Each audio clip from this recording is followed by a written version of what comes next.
রে মৌলা school খুইলাছে, school খুইলাছে রে মৌলা স্কুল খুইলাছে। গাউসুল আজম মাইজ ভান্ডারি স্কুল খুইলাছে, গাউসুল আজম মাইজ ভান্ডারি স্কুল খুইলাছে। গাউসুল আজম মাইজ ভান্ডারি স্কুল খুইলাছে, গাউসুল আজম মাইজ ভান্ডারি স্কুল খুইলাছে। আবাল বৃদ্ধ নর নারী করে সব হুড়াহুড়ি, নাম করে রেজিস্ট্রারি ভর্তি হইতাছে। গাউসুল আজম মাইজ ভান্ডারি স্কুল খুইলাছে, গাউসুল আজম মাইজ ভান্ডারি স্কুল খুইলাছে। স্কুল খুইলাছে রে মৌলা স্কুল খুইলাছে, স্কুল খুইলাছে রে মৌলা স্কুল খুইলাছে। গাউসুল আজম মাইজ ভান্ডারি স্কুল খুইলাছে, গাউসুল আজম। আসসালামু আলাইকুম প্রিয় শিক্ষার্থীরা, আশা করছি সবাই ভালো আছো।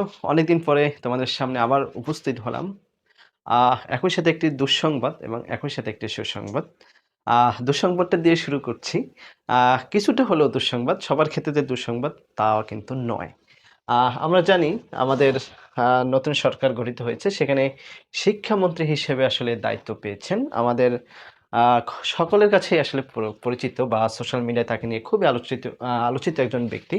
তাকে নিয়ে অনেক আলোচনা হয়েছে এবং রিসেন্টলি সবচেয়ে বেশি আলোচনা যাকে নিয়ে হয়েছে, অর্থাৎ মন্ত্রিসভায় কাকে আসলে কোন মন্ত্রণালয় কাকে দেওয়া হবে, সেক্ষেত্রে কিন্তু তিনি আসলে খুব বেশি আলোচিত হয়েছেন বলে আমি ধারণা করছি।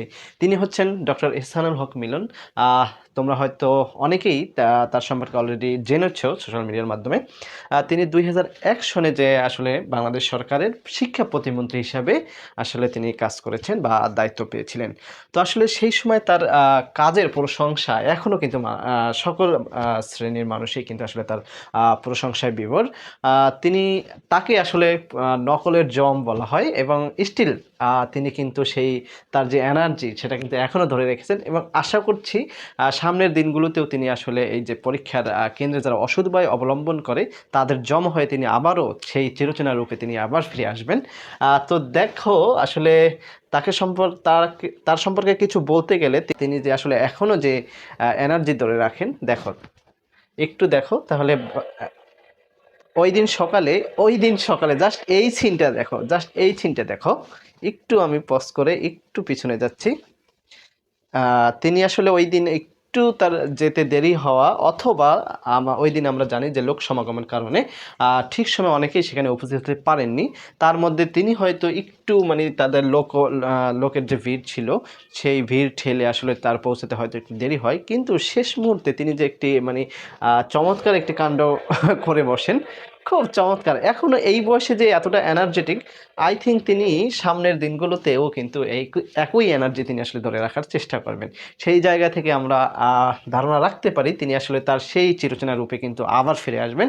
সো যারা পরীক্ষার আগের দিন টিকটক করে বা পরীক্ষার আগের দিন আসলে ব্লগিং ভিডিও করার মাধ্যমে আসলে ওই দিনটা এনজয় করে পরের দিন যে খুব ভালো পরীক্ষা দেবে, এটা আশা করা কিন্তু এখন খুবই কঠিন। কেননা যারা আসলে যেই ক্ষীণ প্রত্যাশাটা ছিল যে আসলে কোনোভাবে একদিক সেদিক করে কোনো রকম পরীক্ষা অ্যাটেন্ড করে ভালো রেজাল্ট করে আসবে, সেটা কিন্তু এখন আর আশা করছি আমরা সেটা আর হবে না। সুতরাং এখন পড়াশোনা করতে হবে। এই পড়াশোনাটা কিভাবে আসলে খুব সহজে গুছিয়ে আসলে তোমাদের হাতে তুলে দেওয়া যায় বা খুব কম সময়ে খুব ভালো প্রস্তুতি নেওয়া যায়, সেই জন্যই আসলে আমাদের প্রচেষ্টা থাকবে। আমরা আশা রাখি যে তোমাদেরকে খুব ভালো একটা সার্ভিস দিতে পারবো এবং তোমরা খুব ভালো একটা তোমাদের যে প্রত্যাশিত যে রেজাল্ট বা ফলাফল পরীক্ষায় সেটা অর্জন করতে সক্ষম হবা। তার আরও কিছু আমরা ভিডিও এখন দেখব। তিনি আসলে ভিডিও সহকারে তার কিছু মন্তব্য রয়েছে। দেখো, রাতে কিশোররা অযাচিত ঘোরাঘুরি করলে জিজ্ঞাসাবাদ করবে পুলিশ। সুতরাং এখন কিন্তু শিক্ষার্থীদের কিন্তু আসলে পড়ার টেবিলে ফিরে যাওয়ার সময় হয়ে এসেছে। রাতে কিন্তু আসলে খুব বাইরে ঘোরাঘুরি করাও যাবে না। অলরেডি কিন্তু শিক্ষামন্ত্রী সেরকম একটা বার্তাই আমাদেরকে দেওয়ার চেষ্টা করেছেন। তারপরে আসলে তাকে নিয়ে যে এত আলোচনা হয়, তিনি আসলে 2001 সনে যখন শিক্ষা প্রতিমন্ত্রী হিসেবে দায়িত্ব পেয়েছিলেন, দেখো একটু দেখাই, পড়তে হবে, নকল আর হবে না, অমায়িক একটি তার যে আসলে পাঁচ লাইন।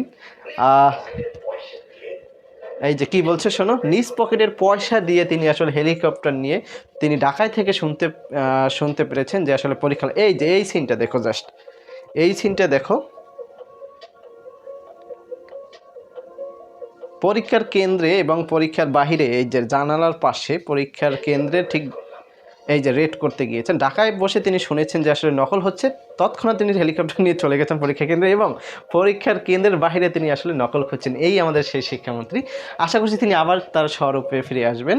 তো এই কারণে আসলে তাকে নিয়ে খুবই আলোচনা হচ্ছে এবং সবচেয়ে মজার বিষয় হচ্ছে, আমি যদি বলি, সবচেয়ে মজার বিষয় হচ্ছে তৎকালীন সময়ে একজন হয়তো প্রধান শিক্ষক, তিনি আসলে নকলের সহযোগিতায় ছিলেন বা সহযোগিতা করেছেন নকল করতে। সেজন্য শিক্ষামন্ত্রী তার সাথে করে ঢাকায় নিয়ে এসেছেন বিচারের মুখোমুখি করার জন্য। সো এটা খুব ভালো একটা এক্সাম্পল ছিল এবং আশা করছি তিনি আবারও সেই একইভাবে তার যে চিরচেনা রূপ, সেই রূপে আবার ফিরে আসবেন এবং যেসব শিক্ষার্থীরা আসলে পড়াশোনা না করে পরীক্ষায় অ্যাটেন্ড করে এতদিন পাশ করে আসছেন এবং যারা পরবর্তীতে আসার চিন্তা ভাবনা করছো, তোমরা আসলে কি বলবো, তোমাদের জন্য অবশ্যই এটার দুঃসংবাদ। তবে সুসংবাদ হচ্ছে একই সাথে যে আমরা তোমাদের জন্য যেটা আসলে অফার করছি, তোমাদের জন্য খুবই একটি গোছানো, আমি যেটা আবারও বলছি, দেখো এখানে যদি আমরা চলে যাই, এই যে